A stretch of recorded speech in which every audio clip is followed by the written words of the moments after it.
कि किसी भी किसान को खेती करनी है तो उसके दिमाग में 3-4 चीज़ें आती है कि मुझे खेती करने के लिए आवश्यक है अच्छे से खाद, अच्छी सी दवाई, अच्छा सा सीड्स और पानी की व्यवस्था। उतना ही सोचता है ज़्यादा। अभी होता क्या है कि हम लोग, हमारी जो मिट्टी है, इनको समझना हमारे लिए बहुत इम्पोर्टेंट है। 1968 से हम रासायनिक खाद यूज़ करते हैं, तो जो मिट्टी का ऊपर का जो भाग है 6 इंच, वही फलद्रुप है ऊपर वाला, उसके नीचे तो छोटी मोटी रहता है। अभी हुआ क्या कि हम खाद यूज़ करते हैं, उसमें यूरिया है, SSP है, DAP है, ऐसे खादें यूज़ करते हैं। तो जैसे यूरिया में 46% नाइट्रोजन है, तो 54% क्या है किसी को भी पूछो तो पता नहीं है। ऐसे ही सिंगल सुपर फॉस्फेट में 16% है, तो 84% क्या है वो पता नहीं। ऐसे ही DAP में 18% नाइट्रोजन, 46% फॉस्फोरस और दूसरा क्या है तो किसी को पता नहीं चलता है। होता क्या है कि नाइट्रोजन डाला तो वो तो यूज़ हो जाएगा, बाकी की जो क्षारीय रॉ मटेरियल है जो रोड के ऊपर इस्तेमाल होती है वो चीज़ होती है साथ में। अभी यूरिया तो यूज़ हो गया, सिंगल सुपर फॉस्फेट यूज़ हो गया, DAP यूज़ हो गया, तो जो क्षारीय मटेरियल है हमारी मिट्टी में पड़ा रहता है। अभी कब से यूज़ करते हैं तो 1968 से यूज़ करते हैं। जब जब आपने यूज़ किया तो वो चीज़ मिट्टी के 2 कण के बीच में फंसती गई। धीरे धीरे हुआ, मिट्टी कड़क हो गई, तो ज़मीन का जो टेक्निकल पॉइंट है वो सारे चेंज होने लगे। क्या हुआ, मिट्टी कड़क होने की वजह से ऑक्सीजन का जो लेवल है नीचे जाना कम हो गया, यानी CO2 कम हुआ। जहाँ ऑक्सीजन नहीं जाता वहाँ विषाणु हावी होती है, जमीन जन्य रोग। आज कहीं पे भी देखो लोगों को बहुत खर्चाड़ खेती हो गई, बहुत सारी बीमारी आती है, तो विषाणु हावी हो गए। उससे क्या हुआ कि हमारे ज़मीन में खाद बनने की जो 3 प्रक्रिया है, उसमें पहली प्रक्रिया जो है वो बंद हो गई। किस चीज़ से पहली प्रक्रिया होती थी कि हमारे मिट्टी में केचुआ होता है। मैं वो केचुए की बात नहीं करता हूँ जो लाल मुंह वाले छोटे छोटे, ज़्यादा लंबा और सफ़ेद केचुआ जो होता है, वाइट केचुआ, उसकी बात करता हूँ। प्रकार के वो केचुए होते हैं जो मिट्टी से 8 ग्राम मिट्टी, 2 ग्राम चूना, पत्थर, निमेटोड और फंगस को वो खाता है। छेद करते करते ऊपर जाके ऊपर जो छोड़ता है, आपने कहीं पे भी देखा हो पौधे में, आज देखो तो पत्ते पीले होते हैं, फूल झड़ता है, सिकुड़ जाता है पत्ते, ये सारी समस्या आती है। क्या होगा कि एक पौधे को आगे घटक चाहिए, उसमें से 17 प्रकार का घटक ये केचुए के माध्यम से बनता था। दुनिया का अप्रतिम खाद इसको कहते थे।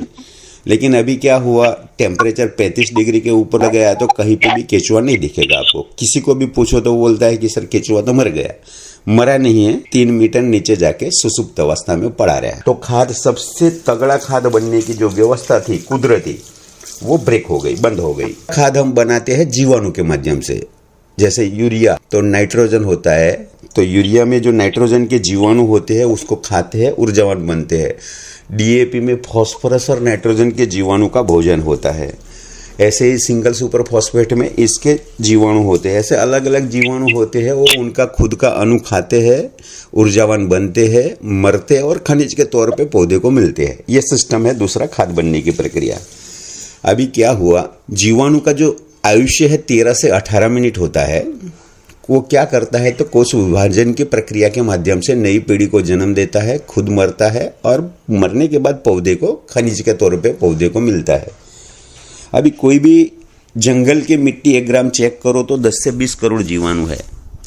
हमारी मिट्टी चेक करो तो 1 करोड़ से कम है। क्या हुआ, जैसे ही यूरिया हमने हाथ में पकड़ा तो ठंडा लगता है, लेकिन पौधे के जड़ में डाले तो जला देता है। इसका मतलब यह है कि जैसे डाला तो वो 13 से 18 मिनट जीवाणु काम नहीं कर पाएंगे, तुरंत मर जाएंगे। तो जो है वो मरता है और पौधे को मिलता है। इसकी वजह से धीरे धीरे करके 10 से 20 करोड़ जीवाणु के 1 ग्राम मिट्टी में होता है, वो आज 1 करोड़ से कम हो गया, यानी 10 से 19 गुना कम हो गया। तो खाद बनने की प्रक्रिया स्लो हो गई। तीसरी प्रक्रिया है पौधा, जैसे ही आपने कोई सीड्स डाला और जैसे निकल के 21 दिन हो गए, पत्ते बत्ते सब कुछ डेवलप हो गए, तो मिट्टी का सपोर्ट जब निकलना है तब 100% लेता है। उस टाइम पे 100% खादों की आवश्यकता रहती है। लेकिन पौधा जब बड़ा होता है, 21 दिन का, पत्ते डेवलप होते हैं, तो 96.2% सूर्य प्रकाश के माध्यम से, हवा के माध्यम से और पानी के माध्यम से खुराक पत्ता बनाता है। और वो खुराक रात को मिट्टी में आता है। अगर जमीन का 3.8% उनको सपोर्ट मिला तो 96.2% और 3.8% दोनों मिलके 100% प्रोडक्शन निकालता है।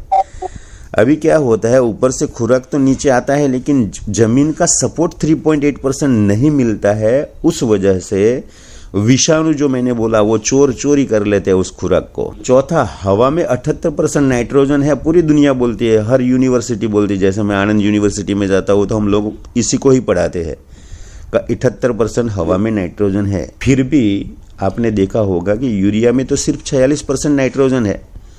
तो हमारी मिट्टी में डालते हैं, इसका मतलब ये हुआ कि हवा में जो नाइट्रोजन है वो मिट्टी सोच नहीं पाती। तो उसका मतलब इसकी वजह से ही हमको यूरिया इस्तेमाल करना पड़ता है। बाकी नेचर में है, कुदरत में है, वातावरण में है ऑलरेडी, इस चीज को खींच नहीं पाती। मतलब जमीन इतनी खराब हो चुकी है।